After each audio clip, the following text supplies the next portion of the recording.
Well, the lack of emotion. I have somebody who can talk about the psychological aspects of lack of emotion, and he is Dr. Gregory Jantz. Dr. Jantz is in Seattle, and he's joining us here today along with Latonia Hines. But Dr. Jantz is the founder of a facility that treats depression, especially of high-profile people. We can't ask him. Well, we could ask him who they are, but he won't tell us. Dr. Jantz, why would it be that somebody is raised because they don't want to? They get a whipping. They get a whooping if they have emotion, because boys aren't supposed to show emotion. And what effect does that have in their later lives to showing emotion? Is it true, in other words, what Henry Segura said?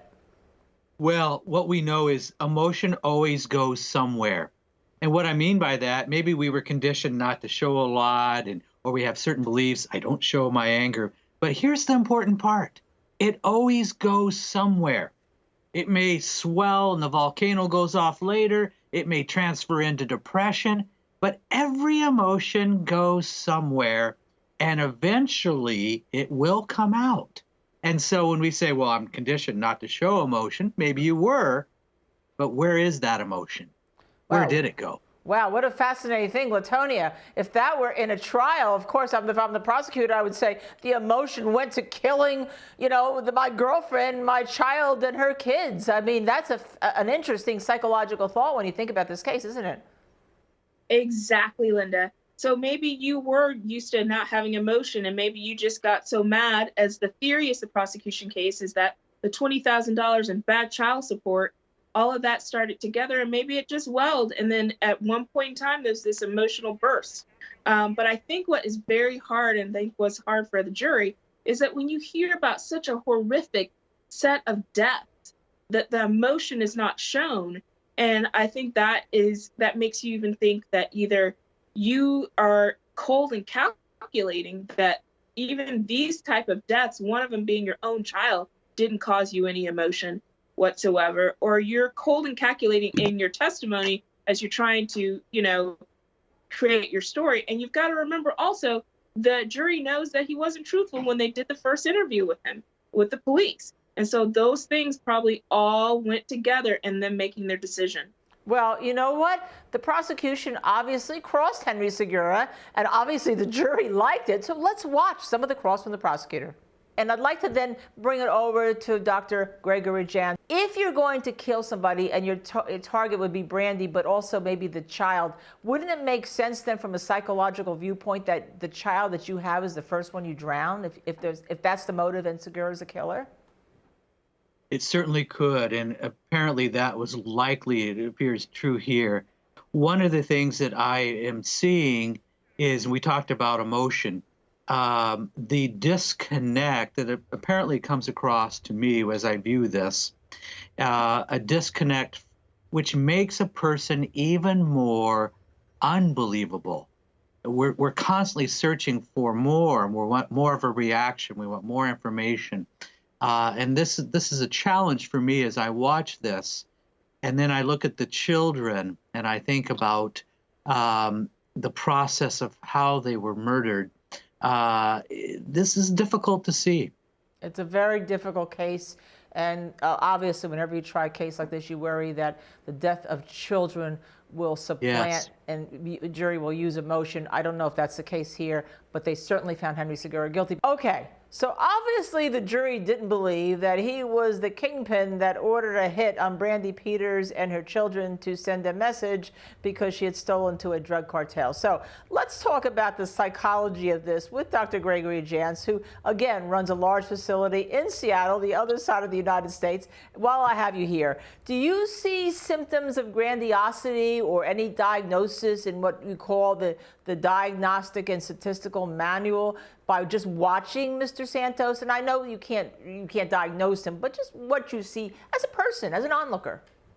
Sure. Obviously, I couldn't diagnose, but we do have some concerns just by observing.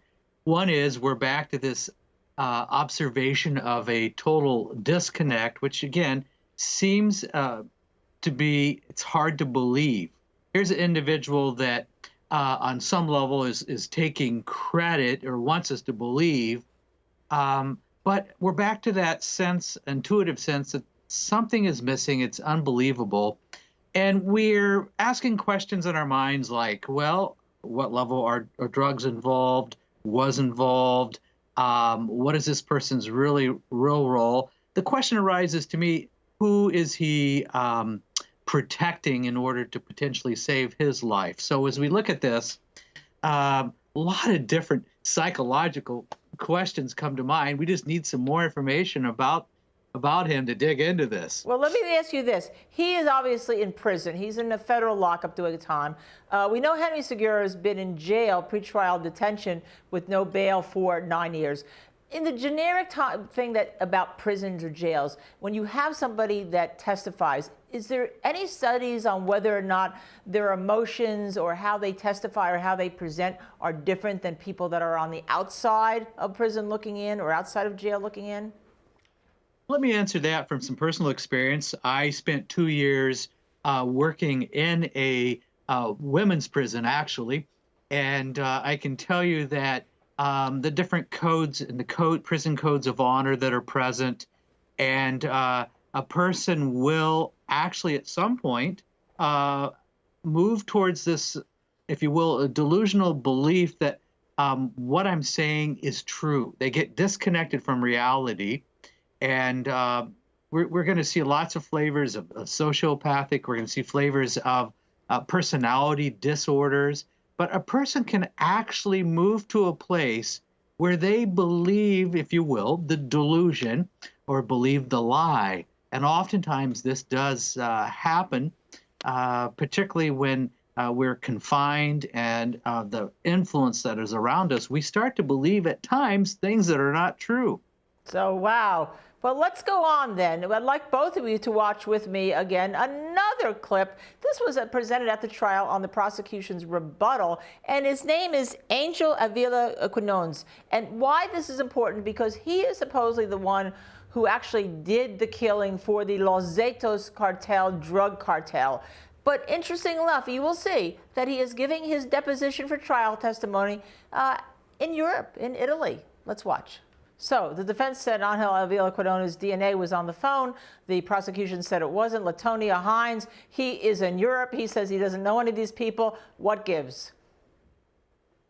Well, I think what makes it a little bit even more disconnected is when he says he doesn't know the people, he's so far away. It might be believable to the jury with him being so far away that it could be that he doesn't know them.